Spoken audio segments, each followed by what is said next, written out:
teror keamanan dan gerakan kelompok bersenjata di Indonesia sepertinya tak pernah ada habisnya. Terakhir adalah Santoso yang tamat riwayatnya oleh operasi Tinombala meski beberapa kaki tangannya berhasil melarikan diri. Di video yang dirilis di media sosial oleh kelompok Santoso, tampak Santoso dan anak buahnya menenteng senapan serba canggih yang hanya dimiliki oleh kalangan militer dan aparat keamanan. Para pelaku serangan bersenjata di Jalan Tamrin, Jakarta Pusat pun tampak jelas menggenggam senjata laras pendek modern nan mematikan. Dalam beberapa kasus kriminal jalanan, para penjahat pun dengan kejam menghabisi korbannya dengan peluru tajam. Keamanan kehidupan bernegara dipertanyakan ketika dalam undang-undang jelas mengatur tentang kepemilikan senjata api. Sementara di luar sana, kelompok ekstrim merajalela melakukan aksi sandra. Sebut saja kelompok Abu Sayyaf yang sampai saat ini masih menguasai 7 ABK asal Indonesia. Lantas, dari mana asal senjata yang menjadi pangkal bencana? Bagaimana mereka bisa menguasai senjata dengan mudahnya? Apakah ini bukti senjata api sudah menjadi komoditi jual beli? Dan benarkah senjata api telah bebas dikuasai oleh warga sipil di negeri ini? 1000 tanya ini butuh jawaban segera dan tak dapat ditunda-tunda.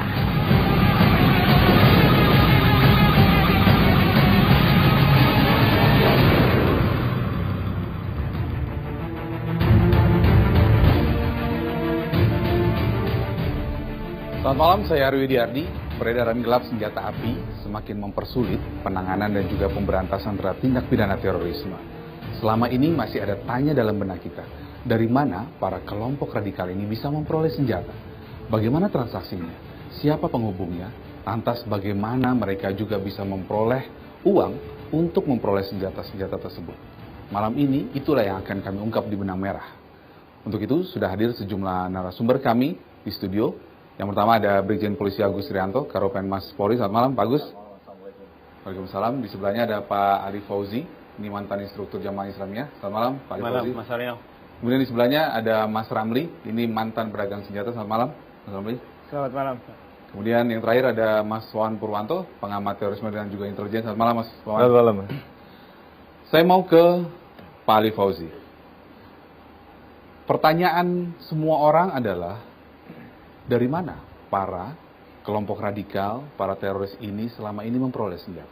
Baik, jadi peredaran senjata api di Indonesia, kita flashback ke belakang terkait dengan isu dan konflik sektarian yang ada di Ambon dan Poso menjadi trigger maraknya senpi, baik laras panjang maupun laras pendek.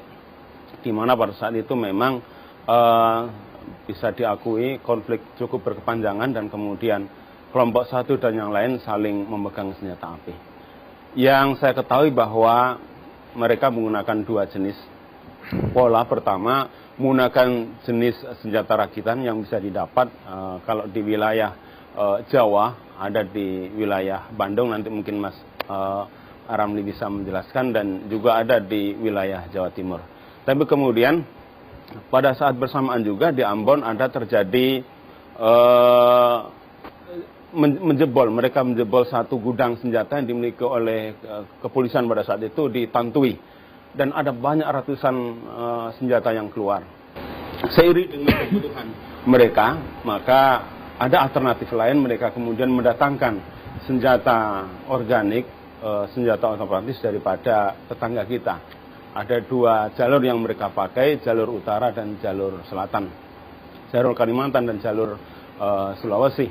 Tentu ini bagi saya cukup menyedihkan juga, dan kita maklum memang wilayah Indonesia cukup luas dan tentu aparat tidak bisa mengcover perairan yang ada di perbatasan Indonesia dan Filipina. Betapa murahnya senjata di sana. Jika kemudian dibawa ke Indonesia, mungkin keuntungannya bisa 10 kali lipat. Karena kalau kita paham tentang mapping Filipina terkait dengan jual beli senjata, sangat menggiurkan. Bisa dibilang di sana ada gun store. Kalau di Indonesia banyak dealer-dealer sepeda, di sana juga banyak dealer-dealer senjata. Baik itu yang otomatis produk Filipina maupun produk luar negeri. Nah, terkait bagaimana transaksi senjata, Mas Ramli, di sini kami punya catatan bahwa Anda 2 kali pernah punya kasus terkait itu, 2005 dan 2013. Nah, Anda bisa cerita nggak dari mana sih para kelompok radikal dan terorisme ini kemudian bisa mendapatkan senjata? Bagaimana transaksi itu? Iya. Sebenarnya meledaknya terorisme ini ibarat jamur di musim hujan. Berawal itu adanya konflik Ambon dan Poso. Karena antara Ambon dan Poso dengan Filipina ini ada erat kaitannya. Sama-sama konflik, yang di Ambon horizontal, di Poso juga konflik horizontal yang berujung menggunakan senjata api. Oke. Itu tadi sudah dijelaskan oleh Pak Ali. Jadi imbas dari sini, mohon maaf, sebagaimana di Medikan itu disebutkan bahwa sukongan dari TNI Polri itu salah. Karena kami sendiri itu membawa senjata untuk dijual kembali di Indonesia itu dari Filipina. Nah, waktu itu Anda dapat pesanan dari siapa? Terus bagaimana kemudian Anda bisa membawa dan memesan senjata itu masuk ke Indonesia? Ini kalau pesanan temannya Pak Ali Fauzi sebenarnya ini. Jadi mental, karena yang menguasai persenjataan di Filipina itu memang aparatur negara, otoritas di sana ya. Tapi berbeda sekali otoritas di sana, mental otoritas di sana dengan mentalitas di Indonesia itu sangat jauh sekali. Mereka itu membutuhkan uang, senjata dijual bisa. Kita bisa lihat cashback kemarin waktu terjadi penembakan anggota Polri di Solo itu, salah seorang bernama Farhan. Senjata yang didapatkan dipegang mereknya PNP kan, Beretta M92 PNP, Philippine National Police. Itu milik organik Filipina, polis Filipina, dan itu bisa dijual ke masyarakat, bisa sampai di Indonesia. Itu berapa sih harga yang dibutuhkan untuk kemudian bisa mengorder senjata dari Filipina, dari kelompok radikal ini? Jadi senjata yang masuk ke Indonesia ini di Filipina itu ada 2 ya, yang pabrikan resmi, lisensi dari Code Hartford USA yang merupakan standar militer army equipment. Dan juga di sana ada nama daerah namanya Cebuano. Cebuano itu sebuah pulau yang khusus memiliki produksi home industry. Mungkin di sini ada di wilayah Bandung ya. Tapi di sana lebih canggih karena memiliki itu. Dan bisa memproduksi senjata mirip seperti pabrikan. Dan itu bisa diekspor maksudnya. Bisa diekspor sampai ke Indonesia. Jadi untuk ini berbeda harga. Untuk laras panjang di sana itu setingkat M4 atau M16 itu sekitar 80 sampai 90 ribu peso. Bahkan bisa lebih, antara 120 ribu peso. Itu kira-kira kalau dikurskan? Ya sekarang peso berapa? 2.500-an ya. Mungkin kalau saya ingat cashback ke tahun 2000-an sekian itu, untuk jenis laras panjang itu sangat murah. Berbeda kalau di Indonesia ya. Itu Anda bisa beli berapa itu di Filipina? Ya kalau saya bawa 500 juta bisa dapat berapa? Kalau satu pucuknya 15 juta laras panjang, saya bawa 500 juta bisa berapa pucuk saya masukkan Indonesia. Okay. Ya itu untuk laras panjang ya. Tapi kalau untuk laras pendek itu sangat murah di sana. Oke, Pak Agus, aturan sudah sangat ketat, sudah banyak. Tapi kemudian mengapa hal-hal seperti ini masih bisa lolos? Ya tentunya begini, tadi mungkin perlu saya tambahkan dari beliau-beliau ini. Sumber daripada pemilikan senjata api yang beredar ini ada 2. Dari luar negeri maupun dari dalam negeri. Dari luar negeri tadi sudah disampaikan juga bahwa ada satu lokasi di Filipina itu yang memang spesialisasi, ada satu daerah seperti di Cipacing kita, home industry untuk membuat senjata. Itu yang dari luar negeri. Ini beberapa kali sudah pernah kita gagalkan, yang lewat Tarakan maupun yang lewat Kalimantan Utara itu sudah bisa kita gagalkan. Kemudian yang dari dalam negeri. Dari dalam negeri ini sumbernya ada beberapa, Mas. Dia bergabung dengan pelaku kejahatan pencurian dengan kekerasan. Ada beberapa kasus kita ungkap, yang kasus CIMB salah satunya. Nah kemudian yang kedua, produk yang dari wilayah kita, dari Cipacing itu ada sebagian. Kemudian satu lagi rampasan, beberapa kasus yang dialami oleh kami juga, dari Polri juga dari teman-teman TNI pernah. Nah itulah yang mereka gunakan. Nah kalau dikatakan bagaimana kita melakukan upaya-upaya untuk antisipasi, terus bagaimana, kenapa kok mereka punya, ya mereka akan selalu melakukan upaya-upaya. Kita selalu katakan siapapun yang punya niat untuk melakukan kejahatan, dia akan selalu berupaya untuk mencari peluang ataupun kesempatan supaya wujud keinginannya atau niatnya itu bisa terwujud ya, Mas. Baik. Lalu bagaimana kemudian mereka melakukan transaksi? Bagaimana kemudian senjata itu didatangkan masuk ke Indonesia? Kami akan ungkap saat lagi di Benang Merah, tetap bersama kami.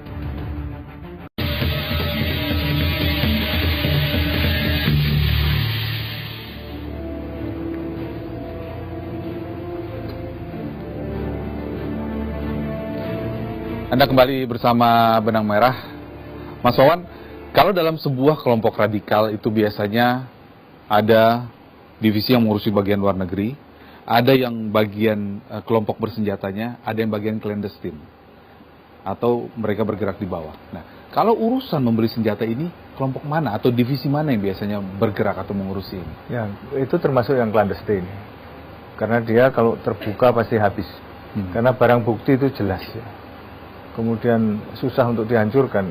Paling dia taruh sementara di hutan-hutan, dipendam dulu. Tadi dalam jangka waktu tertentu kan dia rusak juga, yang mengalami kerugian. Maka ini susah untuk menghancurkan jejaknya. Dan mereka tentu ekstra hati-hati dan hanya orang-orang terpercaya saja yang mereka yakini bahwa dia ini tidak berkhianat.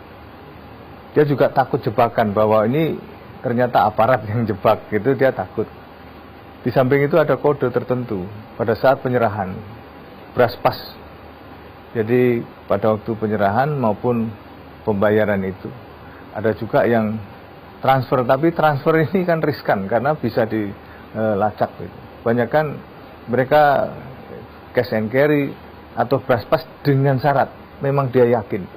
Sebab banyak juga terjadi di tengah batal setelah dia melakukan cashing itu, ternyata orangnya mencurigakan, kabur dia, nggak jadi. Meskipun berapapun dia bayar, dia nggak yakin. Dengan jawaban tertentu yang dia kode sandi, ketika dia menjawab misalnya sini blue, di sana jawabnya juga blue, atau anggrek di sana merah, atau sebaliknya, cocok, itu jadi. Dan tentu saja ada perjanjian amunisinya gimana, karena kebutuhan amunisi itu terus, Mas. Kita punya senjata tapi nggak punya peluru kan, sama juga bawa pentungan aja itu, ya kan. Oleh karenanya dia juga mencari peluru yang mudah didapat, termasuk peluru-peluru yang bisa dipasok di dalam negeri, kalibernya itu. Ada yang 2,2. Nah, itu biasanya mereka peroleh dari mana itu? Ada yang nakal lah gitu ya. Ada oknum yang nakal yang itu ada. Kalau dulu pemberontakan di Aceh, mereka kebanyakan ya ini, ada di Filipina Selatan itu ada sersan penjaga gudang yang suka dia jual gitu. Hanya dia punya jalur, dia bisa mengeluarkan itu tanpa ada satu pemeriksaan yang jelas, karena di sana kan daerah konflik. Berapapun yang ditembakkan dan sebagainya sering tidak terdata. Yang bawa ini tidak terdata. Bahkan masih, kalau tadi di Filipina ada labelnya Property of Filipina, ini juga sama gitu. Ada lambang dari gajah putih, negeri gajah putih. Dan itu antara mereka sudah lewat laut mudah sekali, tidak terlalu sulit. Dan laut kita memang tidak seluruhnya bisa terjaga gitu. Ibaratnya tentara, polisi dijejer muter pun nggak akan cukup bisa menutup wilayah itu. Baik. Di samping itu cover-cover yang digunakan melalui nelayan, dan bahkan ada yang menggunakan pura-pura nelayan cewek ini, wanita. Orang nggak curiga itu.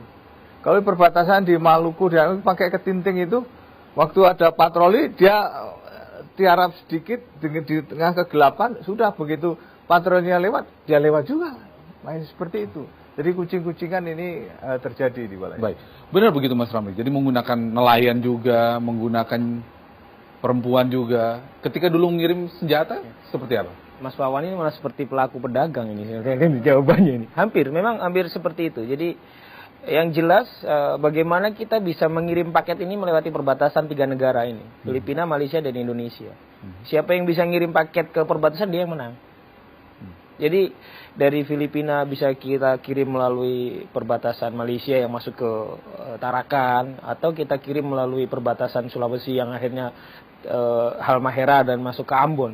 Gitu. Jadi Mas Wawan juga menjelaskan hampir seperti itu. Tetapi kan kita juga memiliki kontak-kontak tersendiri dalam hal ini, tidak serta-merta. Itu secara garis besar memang sistem penjualan dan perdagangan seperti itu. Cuman memang di Filipina sendiri itu, Filipina Selatan itu begitu mudahnya. Kenapa? Memang etalase konflik di sana yang memudahkan senjata itu beredar. Baik. Jadi begitu kita menginginkan, kita asalkan ada rupiah pun, katakanlah ada dolar di sana, kita bisa mendapatkan. Oke. Pak Ali, dulu ketika konflik Poso Ambon, Anda dan teman-teman ketika hendak memesan senjata itu, siapa orang pertama yang Anda hubungi? Memang ada kawan-kawan tertentu yang memang bertugas menjadi supplier senjata, di mana ini punya keahlian untuk menyeberangi laut dari Tinakareng sampai ke provinsi Sarangani, itu mempertaruhkan nyawa. 3 meter ombak, 4 meter ombak dilalui dengan membawa sampan, dengan membawa perahu kecil yang bersayap bambu, dan itu cukup berisiko. Tapi sekalipun berisiko, mereka kemudian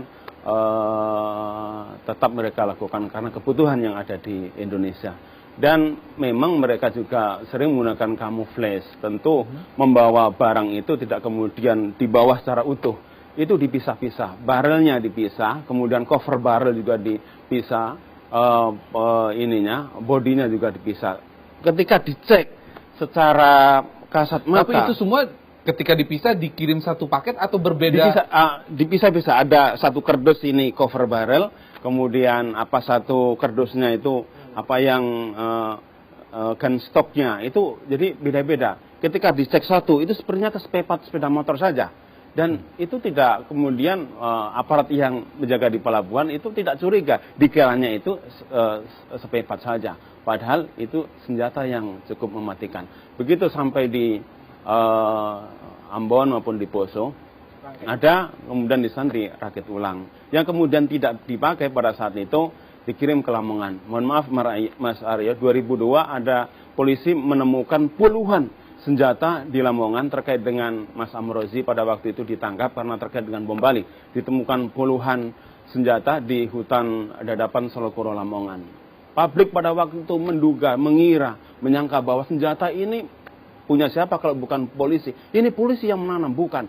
Senjata itu berasal daripada Filipina dan kemudian kakak saya memang ahli senjata, Mas Ali Imron, kemudian bisa masuk ke Indonesia itu bermain dengan siapa saja? Bermain dengan kita, itu sebetulnya sangat rahasia. Tidak semua orang dan tidak semua anggota tahu. Hanya orang-orang tertentu saja yang tahu tugas siapa untuk membawa senjata ini dari Mindanao ke Ambon dan kemudian lanjut ke Jawa dan baru kemudian disebarkan ke tempat konflik termasuk di Poso. Nah, itu kan melalui jalur banyak begitu ya? Betul. Tidak ketahuan mengakali patroli, mengakali... Ya tentu, ini kan namanya pencuri. Pencuri tentu harus lebih lihai.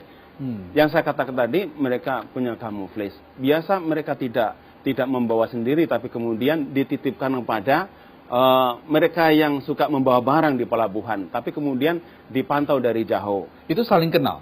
Atau sistem sel terputus? Tidak kenal, terputus sel itu. Orang yang dititipi tahu nggak kalau yang barang yang dibawa itu? Tidak tahu. Dikiranya ini sepepat motor saja. Oke.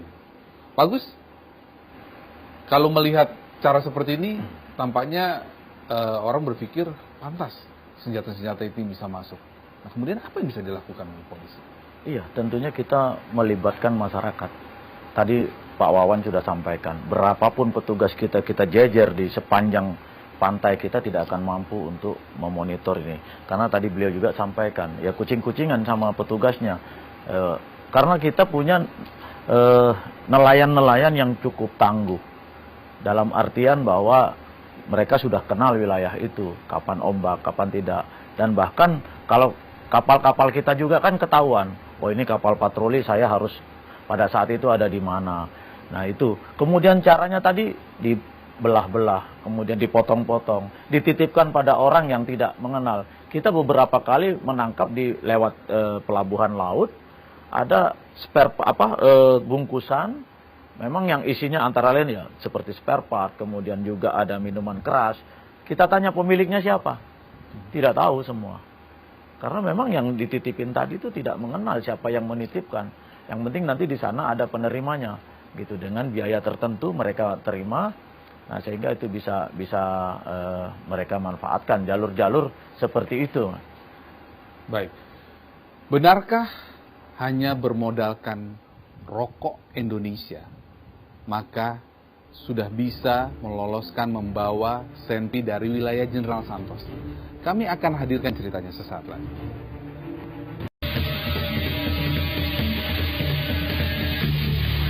Anda kembali bersama Benang Merah. Tadi saya mengatakan bahwa kabarnya hanya dengan bermodal rokok kretek asli Indonesia, maka di wilayah Jenderal Santos Filipina itu kita sudah bisa membeli senjata, paling tidak bisa menyelundupkan senjata. Benar begitu ceritanya, Mas Ramli? Ya, tidak semuanya seperti itu tapi memang sebagian besar dia terbawa oleh suasana itu. Jadi sigaret Indonesia itu memang khas sekali aromanya dan rasanya. Ketika membawa itu akan mempermudah dalam proses transaksi. Oke. Dan itu kerap kali dilakukan. Kalau pas lagi bawa ya kita bisa kerap, enggak mungkin besok pas kita datang lagi kita kirim lah. Biasanya daerah-daerah mana saja sih tempat membeli senjata di? Kalau gun store resmi itu ada di Metro Manila. Metro Manila itu ada gun store resmi, kayak mungkin kita kalau di Tugu Senapan Angin di sini ya begitu banyak. Kalau di sana gun store resmi, Pak. Jadi yang bisa membeli itu kalau resmi itu orang-orang yang memiliki ID atau lisensi sana. Jadi kita bisa memanfaatkan kontak-kontak kita di sana. Kamu beli laras pendek ini ongkos kamu kerja, ini buat belinya. Kumpulkan nanti saya kirim. Urusan saya mau kemana itu urusan kita. Yang penting kita bisa memanfaatkan kontak-kontak di sana. Yang penting dia ada ongkos kerja. Berapa sih harga? Tadi Anda katakan ada dikasih. Berapa sih kira-kira harga senapan pistol, laras panjang itu ya, zaman Anda dulu? Kalau handgun itu baru itu kisaran 6-7 juta kita bisa dapat. Rupiah. 6-7 juta? Sampai itu, paling maksimum harga itu 10 jutaan rupiah kita bisa dapat di gun store. Itu jenis? Handgun, pistol. Pistol berbagai merek. Ada Glock, ada Taurus, ada Beretta, atau mungkin CZ seperti itu. Yang paling murah produk Cina. Kecuali kalau mendapatkan produk-produk Norinco.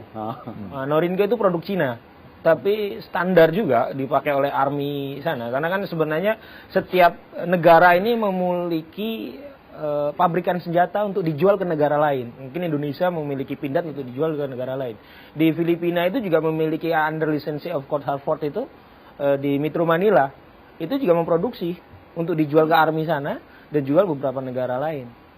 Nah, itu kalau 6-7 juta Anda bisa dapat handgun. Di sini Anda jual berapa? Di atas 20. Di atas 20. Jadi hampir 300% Anda untung. Ya, ongkos jalannya kan berat, Pak. Iya. Resiko kita di perjalanan untuk memasukkan barang dari Jenderal Santos masuk ke Filipina, keluar dari Filipina, kita harus mengakomodir kontak di sini, menerimanya, terus kita harus menyewa seperti yang Mas Wawan sebutkan tadi, kita harus menyewa sebuah nelayan bisa ngirim sampai ke perbatasan Indonesia atau Malaysia dengan berbagai celah kan, kita juga harus memiliki peta malam, peta siang, dan juga harus melihat patroli seperti itu. Jadi kan ketika mulus mungkin 16 jam sampai. Cara melihat patroli itu gimana? Kita punya teleskop. Punya teleskop. Iya, jadi teleskop laut itu kita harus teman-teman yang kontak sebagai transporternya itu, kita harus bekali itu navigasi laut lah, dari teleskop dan kompas. Itu disebar di laut? Enggak, ya setiap navigasi itu, setiap kapten itunya harus memiliki. Nyebar kontak-kontak juga di pangkalan-pangkalan militer nggak, misalnya? Iyalah, karena kita harus mengetahui ini kapal ini lagi beroperasi, lagi patroli apa enggak. Kalau enggak betul, masuk. Karena kan jalan tikus di perbatasan Indonesia luar biasa. Mau 1000 tentara, 1000 army disiapkan, mereka juga punya jeda waktu capek kan. Jadi tidak standby 24 jam, dia bisa membatasi bisa mengawasi seluruh perbatasan. Nah, celah itulah yang kita manfaatkan supaya barang itu bisa masuk ke Indonesia. Baik. Mas Wawan, loophole itu masih digunakan nggak sampai dengan saat ini? Sampai saat ini dipakai. Kalau aparat siaga dia tiarap ya.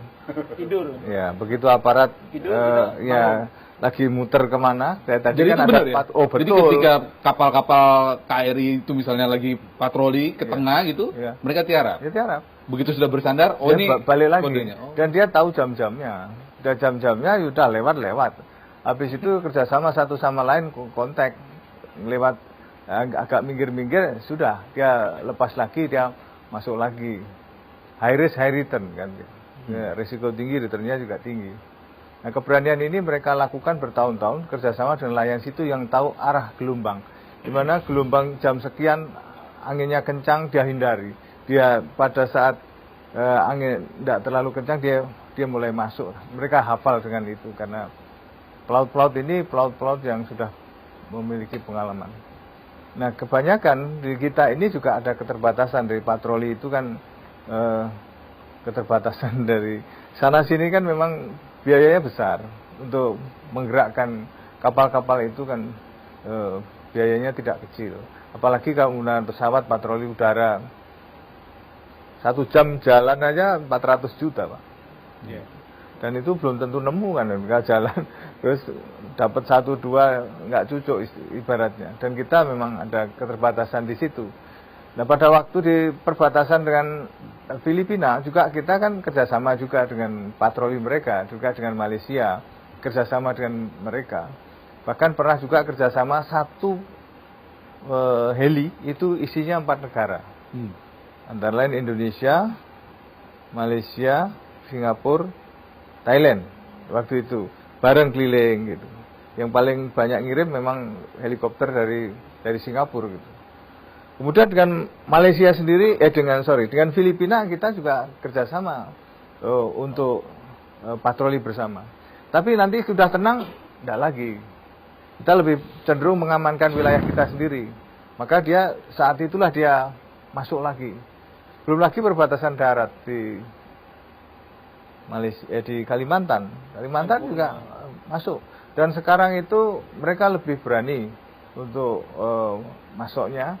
Karena dia tahu tadi ada orang yang mau dibayar bayaran tertentu tanpa dia tahu. Bahkan ada yang mengurai.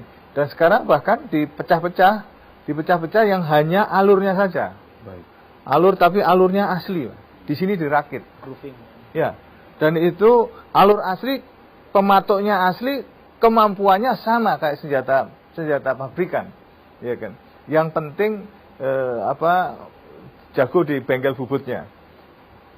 Karena perbedaannya itu milimikron, Mas. Kecil sekali. Baik. Udah seperti itu, alurnya jelas, daya tembaknya juga sama. Yang penting kan mematikan. Kalau senjata genggam kan efektif membunuh 25 meter ya. Lentingannya memang bisa ratusan meter. Laras panjang efektif membunuh kan 200 meter. Tapi lentingannya bisa 2 kilo, meskipun tidak mematikan. Dan itu mereka sudah pelajari betul, kemudian nanti bengkel bubutnya di mana, sudah mereka mainkan. Yang paling bahaya yang terurai ini, karena digeledah-geledah ya terurai tadi campur-campur dengan yang lain. Ini memang kacau ini orang. Baik, bagaimana kemudian cara-cara mereka mengelabui aparat dan senjata jenis apa yang menjadi favorit para kelompok radikal untuk dimasukkan ke Indonesia? Kami akan hadirkan bahasannya sesaat lagi.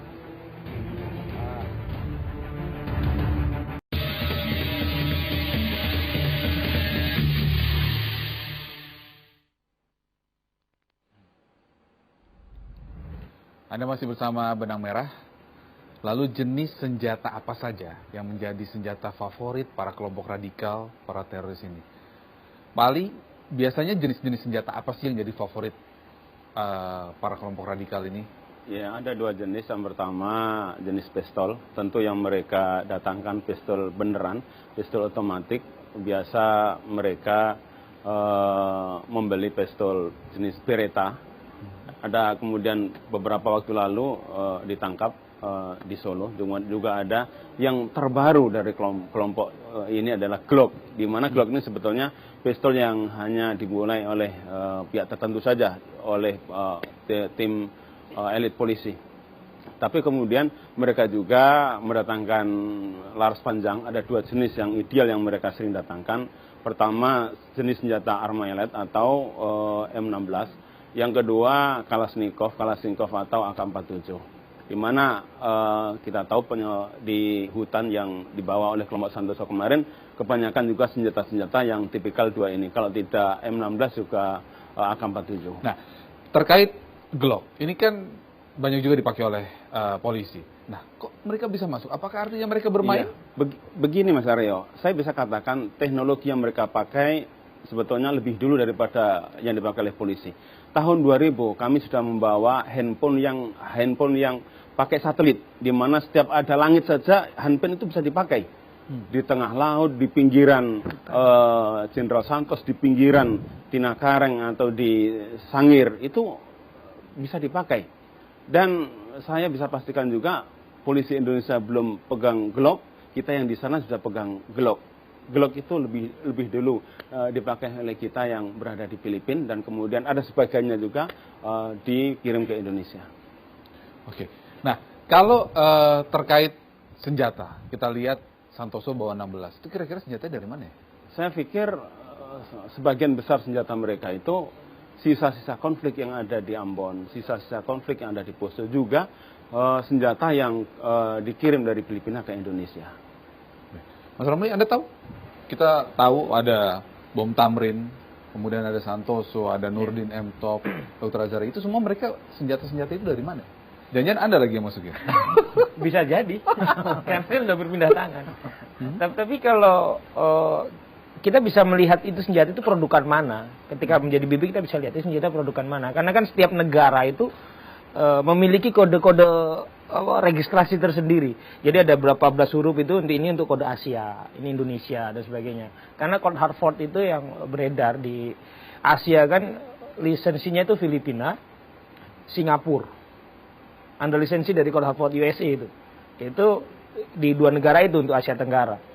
Jadi senjata-senjata itu saya pastikan karena tidak mungkin dia mendapatkan dari pihak Indonesia. Karena Indonesia saya tahu sendiri, Bapak Agus bisa menjelaskan bagaimana ketatnya di Indonesia itu tidak mungkin lepas.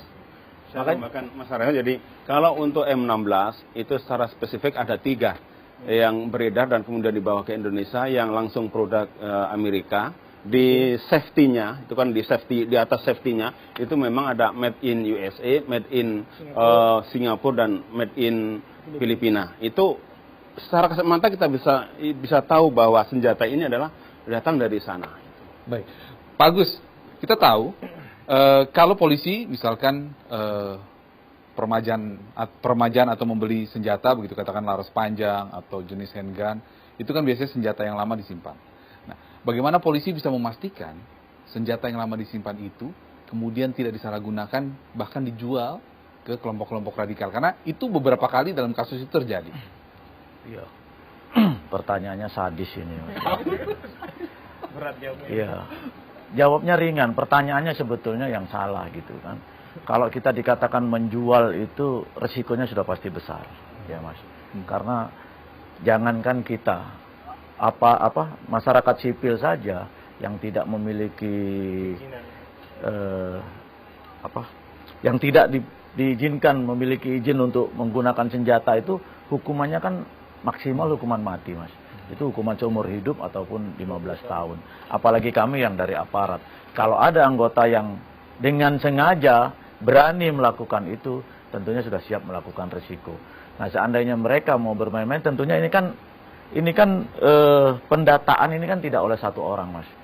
Jadi data itu kita punya, diperiksa, ada tahapan-tahapan, ada orang-orang yang mengawasi persenjataan itu.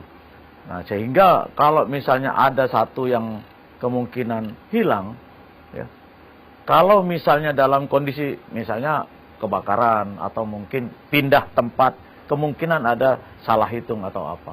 Tapi kalau dalam kondisi normal tentunya ini akan selalu dilakukan pengecekan karena senjata yang di gudang itu juga harus dibersihkan. Kita khawatir sewaktu-waktu akan digunakan karena kita terbatas. Sewaktu-waktu kita akan gunakan tidak bisa dimanfaatkan, akhirnya macet, kan berbahaya bagi diri kita sendiri. Kemudian pada waktu tertentu itu kita hancurkan, Mas. Kita disposal istilahnya. Ada senjata jenis tertentu mungkin 20 atau 30 tahun masa pakai yang sudah tidak layak lagi, mungkin alat pemukulnya sudah tidak kuat, pegasnya sudah tidak kuat, atau mungkin berbahaya dari larasnya juga mudah pecah, itu kita harus disposal, membahayakan. Nah, sehingga kalau misalnya ada senjata-senjata yang mungkin ada dugaan, ada aparat yang menjual, itu sangat kecil kemungkinannya. Apalagi tadi dikatakan kalau misalnya Glock itu tidak hanya polisi yang pakai, itu apalagi kami pakai baru juga beberapa tahun belakangan. Itu pun jumlahnya amat sangat terbatas sekali, Mas Aryo. Berarti kan hanya sedikit. Pasukan-pasukan tertentu pun, pasukan elit kami pun tidak semuanya menggunakan itu. Kami senjata organiknya adalah revolver.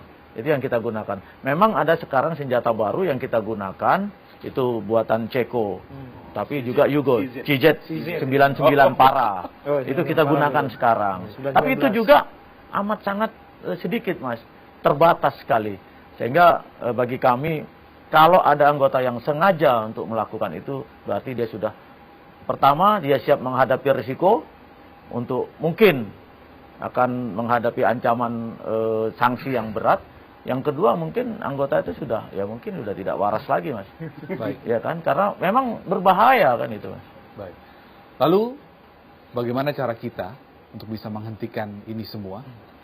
Kami akan ungkap saat lagi di Benang Merah. Tetap bersama kami.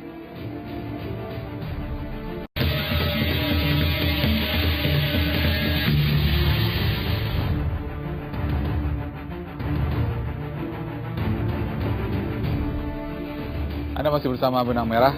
Mas Ramli, saya dengar dengan semakin ketatnya aturan, saat ini itu banyak pihak-pihak yang bisa merubah jenis senjata soft gun menjadi senjata senpi seperti asli. Iya. Apa benar? Iya. Jadi ada beberapa jenis unit yang memang polisi juga sudah beberapa kali melakukan penindakan. Memang ada. Jadi beberapa jenis tipe, bukan airsoft ya. Airsoft dengan airgun berbeda. Oke. Jadi tipe-tipe airgun yang bisa dirubah. Itu bisa dimodifikasi jadi senpi Ya, asli. asalkan yang merubah ini memang memahami karakteristik pembuatan senjata api. Jadi tidak semua orang. Jadi yang dibutuhkan adalah ahli yang memang mengetahui karakteristik senjata api, kinerja dan sistem kerja. Beda kan? Kinerja dan sistem kerja senjata api. Kalau dia mampu memahami itu dan memiliki peralatan, bisa. Dan itu banyak pesanan-pesanan seperti itu.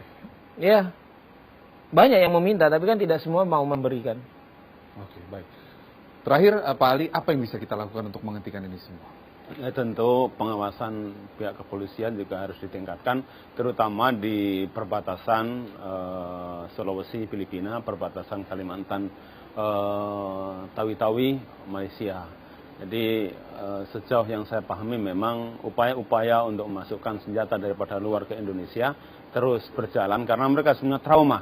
Pernah satu ketika menggunakan rakitan tapi kemudian berdampak buruk ketika ditembakkan, triggernya tidak berjalan, chambernya pecah dan lain sebagainya. Yang kemudian yang terakhir ini mereka tidak pernah menggunakan senjata rakitan. Yang dipakai senjata otomatis pabrikan. Baik. Mas Wawan, apa yang bisa kita lakukan untuk menghentikan ini semua? Menghentikan bagaimana pasokan senjata ilegal ini masuk kepada kelompok-kelompok radikal ini? Ya, memang kita harus melakukan pendekatan terhadap mereka, memotong jalur keuangan. Dia tidak punya duit, nggak bisa apa-apa. Dan kita lihat bahwa makin kesini kan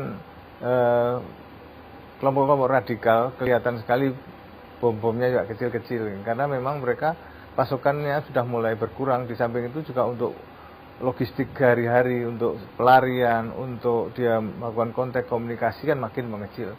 Dengan memotong mata rantai pasokan keuangan, di mana mereka kan juga ada yang patungan, ada yang kiriman dari sejumlah simpatisan di dalam maupun di luar negeri, dengan dipersulit itu, maka akses untuk membeli senjata makin susah. Dan dengan demikian diharapkan mulai terkikis.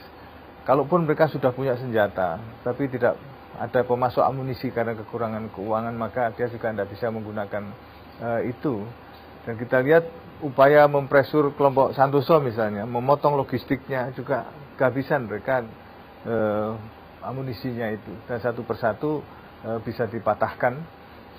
Dan kita ingin bantuan bersama masyarakat, karena tanpa dukungan partisipasi masyarakat, maka rasanya susah ini karena memang begitu luasnya jalur yang bisa mereka masuki. Terakhir Pak Agus.